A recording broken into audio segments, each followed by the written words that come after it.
परम श्रद्धेय महंत राम सुंदर दास जी, त्रिलोकी साहेब, रविकर साहेब, बलवान साहेब, पूर्णेंद्र साहेब, हेमेंद्र साहेब, जितेंद्र साहेब, भुवनेश्वर, धर्मेंद्र साहेब, शैलेंद्र साहब, पंचम साहेब, विजय साहेब, देवेंद्र साहेब, गुरुजतन साहेब, कृपा शरण साहेब, समस्त संत समाज को प्रणाम करते हुए मंच में उपस्थित आदरणीय गुरमुख सिंह होरा जी, आदरणीय मंच में उपस्थित भाई द्वारका साहू जी, देवियों, सज्जनों, युवा साथियों, प्यारे बच्चों और पत्रकार मित्रों, सदगुरु कबीर स्मृति महोत्सव में हम सब उपस्थित हैं। इतने सारे संतों को एक जगह, वर्षों से मैं कबीर के कार्यक्रम में जा रहा हूं, लेकिन इतने सारे संत महात्मा एक साथ, इधर भी देखता हूं, उधर भी देखता हूं, जिधर भी देखता हूं, सब संत ही महात्मा दिखते हैं। मैं सबको नमन करता हूं।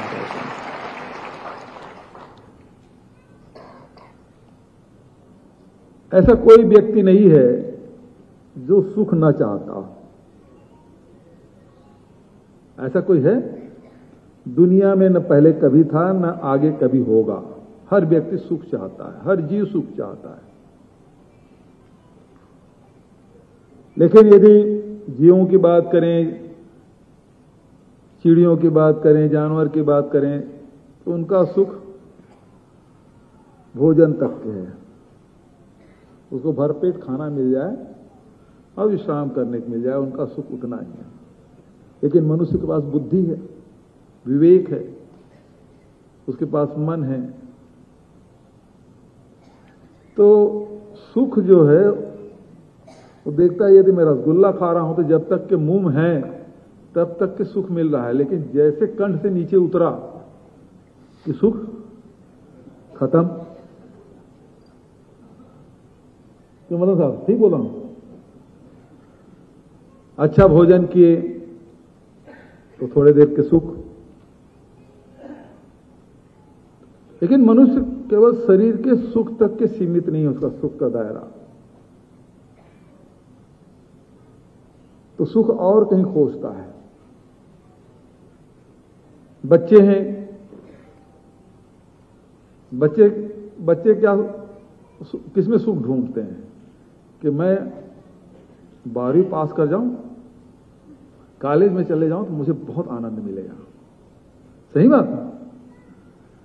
फिर यदि कॉलेज पहुंच गए, नौकरी मिल गई, रोजगार मिल गया, तो सोचते हैं कि घर गृहस्थी बस जाए तब सुख मिलेगा। घर गृहस्थी बस गए तो फिर परिवार बड़ा हो जाए, अंत में पहुंच जाता है शमशान घाट, लेकिन फिर भी उसको सुख नहीं मिलता। सुख ढूंढते ही रहता है। ऐसे समय में सुख कहां है? ये हमारे देश में हमारे संतों ने, महात्माओं ने, ऋषि मुनियों ने, विद्वानों ने बहुत खोज किए, और जितने संत महापुरुष हिंदुस्तान की धरा में आए, उतना दुनिया में और कहीं नहीं मिलेगा जितना अपने हमारे हिंदुस्तान में। और इसी कारण से अनेक पंथ, अनेक संप्रदाय, अनेक दर्शन, अनेक विचारधाराएं आपको यहां मिलेंगे। और रामधारी सिंह दिनकर संस्कृति के 4 अध्याय में लिखते हैं कि महापुरुष या ईश्वर के अवतार ऊपर से गढ़ के नहीं आता, वो इस धरती में आते हैं और अपने समय के जो समस्याएं हैं, अपने समय के जो प्रश्न हैं, उसका उत्तर देने आते हैं। तो महापुरुष यहां से पैदा होते हैं जो अपनी समस्याओं को उत्तर देते हैं। जो प्रश्न हरिश्चंद्र के समय था, वो प्रश्न राम के समय नहीं था। जो प्रश्न राम के समय था वो कृष्ण के समय नहीं था। जो प्रश्न कृष्ण के समय था वो शंकराचार्य के समय नहीं था। जो शंकराचार्य के समय प्रश्न था वो गोरखनाथ के पास नहीं था, गोरखनाथ के समय नहीं था। और जो गोरखनाथ के समय जो समस्या है, आप देखेंगे कबीर के समय जो समस्या है, गोरखनाथ के, रामानंद के समय, ये जो भक्ति काल के समय जो भक्ति का जो आंदोलन चला, वो हमारे लिए स्वर्णिम काल था, जिसमें कबीर है, रैदास है, दादू है, कितने ऐसे भक्ति काल के संत हुए, तुलसीदास जी, जो हमको नई दिशा दे गया। और ये जो भक्ति काल के जो संत महात्मा हैं, उन्होंने इंसान को ईश्वर के समकक्ष खड़ा कर दिया और कहते हैं गुरु गोविंद दो खड़े काके लागू पाए, बलिहारी गुरु आपनो गोविंद जो बताया। ईश्वर के समकक्ष भी खड़ा करने के साहस हमारे भक्ति आंदोलन के संतों में रहा है। लेकिन मूल समस्या तो वही सुख है, जहां से मैंने शुरू की। तो यदि आप सीमित चीजों में आप सुख खोजेंगे तो आपको सीमित समय के लिए सुख मिलेगा, और जब असीमित चीज से, वस्तु से आप सुख खोजेंगे तो आपको सुख असीमित मिलेगा। और ये काम, और दूसरी बात, हमारी जो समस्या है वो दो प्रकार की है, एक तन की है और दूसरे मन की है। यदि बीमार पड़ जाए, हम दवाई खा लेते हैं, किसी वैद्य हकीम से कुछ चूरन ले लेते हैं, डॉक्टर के पास जाते हैं, शरीर में फोड़ा हो गया तो ऑपरेशन करा लेते हैं। लेकिन यदि मन बीमार हो जाए तो, मन बीमार हो जाए तो उसके नापने की कोई अभी मशीन विज्ञान ने नहीं खोजा।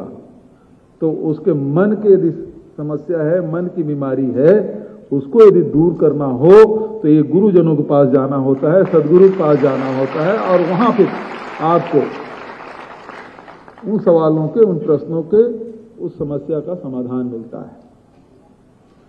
तो आज सदगुरु की, अब सदगुरु कबीर साहब 650 साल पहले अवतरित हुए थे। आज अब कबीर साहब को ढूंढने जाओगे कहां मिलेंगे? लेकिन उनके जो संदेश है, ये संत महात्माओं के माध्यम से निरंतर समाज को मिलता रहा है, उसका अनुसरण करें। और कबीर जी कहते भी हैं और सही भी है, आज के समय में सहज होना सबसे कठिन है। आप सरल होइए वाला, आपका जीवन सरल नहीं है। हमने अपने जीवन को उलझा लिया है और इतने सब चीजों पे आश्रित हो गए हैं कि जीवन है बड़ा कठिन महसूस होता है। अब बच्चे हैं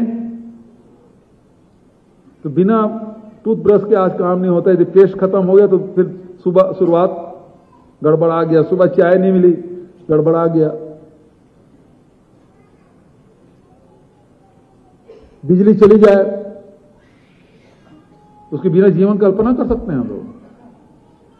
तो हमने बहुत सारे चीजों को संग्रहित कर लिया है। और संत महात्मा क्या बोलते हैं कि कम से कम संग्रह करें। और हमारा छत्तीसगढ़, कबीर जी, गुरु घासीदास जी, जो इनके बड़ा प्रभाव छत्तीसगढ़ में रहा है। कबीर जी तो केवल अमरकंटक के पास कबीर जब उतरा है वहां तक आए थे,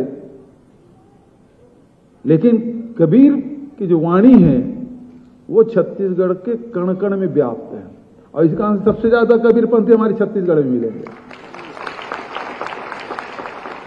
नहीं बात? और इसी कारण से यहां के लोगों के जो जीवन में जो सहजता है, सरलता है, विनम्रता है, और कम चीजों में संतुष्ट होने वाले, बहुत थोड़े में संतुष्ट होने वाले छत्तीसगढ़ के लोग, बहुत कुछ नहीं चाहिए। और हमारे आदिवासियों की जो परंपरा वो देखिए, प्रकृति से उतना लेते हैं जिससे उसका गुजारा चल जाए। आदिवासी कोई, हम लोग तो जमीन यहां सब कब्जा, हमारे पुरखे लोग कब्जा कर लिया। उसके बाद राजा टोडरमल आया, अंग्रेज आया, उसके बाद सब जमीन को सब इतना एकड़ इनका, इतना एकड़ इतना, वो सब कब्जा किया, हमारे नाम में आ गए। कि आदिवासी आज तक अपनी जमीन अपने नाम में रखे, वो प्रकृति से उतना ही लेते हैं जितने उसका आवश्यकता। अब तो ये 2006 में कानून बना, तब से उस जमीन का आवंटन शुरू हुआ, नहीं अन्यथा तो सर्वे भूमि गोपाल की, प्रकृति से उतना लेते थे। वो परंपरा आज भी, ये संतों की परंपरा है। और आज जितना संग्रह कर करके, जितना संग्रह करो उतनी परेशानी। नरसिंह मेहता के किस्से तो आप लोग जानते हैं, लेकिन मैं सुनाऊंगा नहीं, सब जानते हैं आप। कंबल गुम गया तो सब चोरी हो गया, कंबल मिला तो सब मिल गया, वो सब जानते हैं। तो ये संतों की भूमि है। तो आज मैं यही कहना चाहता हूं कि सुख बाहर नहीं, जैसे कि अभी साहब ने अपनी बात कही, सुख अपने भीतर ही है। मोको कहां ढूंढे मंदे, मैं तो तेरे पास। बाहर जाने की जरूरत नहीं, खुद को पहचानना है। और ये खुद को तब पहचानेंगे जब संत महात्माओं के सानिध्य में बैठेंगे, सत्संग करेंगे और उसको जीवन में अपने उतारेंगे। केवल भाषण दे देने भर से बात नहीं बनेगी, हम उसके अपने जीवन में उतारें और आनंद पूर्वक जीवन व्यतीत करने का की कल्पना एक गरीब से गरीब व्यक्ति की भी होता है, अमीर से अमीर व्यक्ति का भी यही होता है कि जितना संचय कर रहे हैं उससे लगता है कि उनको सुख मिलेगा, दरअसल उससे सुख नहीं मिलना है। आनंद पूर्वक यदि जीवन व्यतीत करना है तो आपको, चाहे उसे ब्रह्म कहें, निराकार निर्गुण कहें, सगुण कहें, जिससे भी आप जुड़ें, उससे जुड़ें, जो व्यापक है उससे जुड़ेंगे तो निश्चित रूप से आपका जीवन सुखमय होगा। तो मैं आप सबसे यही निवेदन करना चाहता हूं। बात छत्तीसगढ़ की है। छत्तीसगढ़ को पहले या तो खदान के नाम से जाना जाता था या नक्सलियों के नाम से जाना जाता था। बाहर में गए तो रायपुर आए, पता नहीं एयरपोर्ट में या रेलवे स्टेशन उतरे, तुरंत बाहर नक्सलियों से मुठभेड़ हो जाएगी। लोग पहले ये सोचते थे। या तो लोग यहाँ के जो कोयला खदान है, लोहा खदान है, बॉक्साइट है, डोलोमाइट है, लाइमस्टोन है, इसके माध्यम से जानते थे और उसके लिए आते थे। लेकिन छत्तीसगढ़ बहुत कुछ है। यहाँ राम भी मिलेंगे, यहाँ बुद्ध भी मिलेंगे, यहाँ कबीर भी मिलेंगे, यहाँ आदि संस्कृति भी मिलेगी। तो यहाँ विभिन्न संस्कृति के, विभिन्न समय के जो परंपराएं हैं, संस्कृति है, जो ज्ञान है, वो सब भरा है छत्तीसगढ़ में। और इसीलिए हमारा जो दायित्व है कि जो छत्तीसगढ़ में जो कुछ है उसे दुनिया के सामने लाएं। तो आदिवासी लोग यहाँ रहते हैं, 32% आदिवासी भाई हमारे रहते हैं, आदि संस्कृति उनकी है। आदिवासी नृत्य महोत्सव हमने शुरू किया और राष्ट्रीय नहीं अंतर्राष्ट्रीय होगा। 27 देश के लोग यहाँ आके कार्यक्रम दिखा के चले गए और यहाँ की संस्कृति, यहाँ की परंपरा को लेके गए दुनिया में। उसी प्रकार से रामोनुगमन पर्यटन परिपथ बना रहे हैं। बौद्ध परिसर भी सिरपुर में बहुत बड़ा है, उसको विकसित कर रहे हैं। गुरु नानक देव जी यहाँ आए तो फुलझर में उसको पर्यटन स्थल बना रहे हैं। कबीर पंथ के मानने वाले तो आपको गांव गांव में मिलेंगे, हर जिले में, हर ब्लॉक में मिलेंगे। तो जितने भी हमारे आश्रम हैं, मैं जहां जहां भेंट मुलाकात कार्यक्रम में गया हूं, सब लोगों से मुलाकात हुई और मेरे जो भी मन पड़ा, निश्चित रूप से कोई मेरे घर का तो है नहीं, लेकिन शासन की जो भी राशि है सब तेरा तुझको अर्पण क्या लागे है मेरा, तो सब तो आपका, ये मेरा क्या है। तो जहां भी आश्रम है और जो वास्तविक मुझे समझ आया, मैंने वो राशि उपलब्ध कराने की कोशिश की। और अभी जैसे कि हमारे अध्यक्ष महोदय ने जो बातें कही कि जो आश्रम बच गए हैं, रविकर साहब ने जो बात कही कि जो आश्रम बहुत लोगों को मिल चुका है और कुछ नहीं मिले हैं, वो सूची जरूर दे दीजिएगा। निश्चित रूप से सभी जो बचे हुए आश्रम हैं उसको 5-5 लाख रुपया हम देंगे ताकि उसको जो मूलभूत जो सुविधा है वहां उपलब्ध हो सके। अब बात आई शुष्क दिवस के बारे में। निष्ठा साहब से हमारे बहुत पुराने संबंध। मैं तो उस समय जब निष्ठा साहब से मेरी मुलाकात हुई तो मेरे मन में एक सवाल था कि सवाल ये कि ये मन बनता कैसे है, और ये शरीर 5 तत्व का है। हालांकि कबीर साहब तो 4 ही तत्व मानते हैं, लेकिन जो हमारे भारतीय ऋषि मुनि परंपरा है सनातन में 5 तत्व के वो बताए हैं। तो 5 तत्व से बना है, तो मन किससे बना है, और यदि ये शरीर जब छूटता है तो मन कहाँ जाता है, ये सवाल मेरे मन में चल रहा था। तो वैसे समय में निष्ठा साहब से मेरी मुलाकात हुई और उनसे चर्चा मैं कर रहा था, तो उन्होंने मुझे एक पुस्तक दी। बोले अब ये इसमें लंबा चर्चा होगा, ये पुस्तक पढ़ लो, उसके बाद आपको ये मन के बारे में कोई सवाल नहीं रहेगा। वो पुस्तक मैंने पढ़ा, विजय की भी पढ़ा, कबीर जी के अलग व्याख्या है, बिलासदास साहब के अलग व्याख्या है, मन के बारे में अनेक विद्वानों के अनेक उसके किस प्रकार से संरचना होती है, वो काम किस प्रकार से करता है और कैसे विलय होता है, कहाँ विलय होता है। तो निष्ठा साहब के जो पुस्तक है उसमें मुझे अद्भुत बात समझ आई। जब मन आपका पारदर्शी हो जाए, मन यदि आपका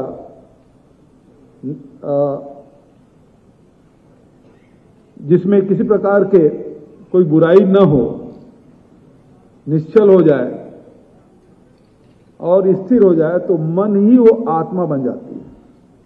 आत्मा, मन यदि पारदर्शी हो गया तो आत्मा का आपको झलक दिखाई देगा। तो मन यदि शरीर का प्रभाव, इंद्रियों का प्रभाव पड़ गया तो वो जड़ है, और मन यदि शुद्ध हो गया तो चेतन भी है। ये बात मुझे उसके पुस्तक से मिली और तब से लगातार मेरा उनसे संबंध बना रहा, और आज यहां हम लोग बैठे हैं। तो रविकर साहब ने एक बात कही, शुष्क दिवस।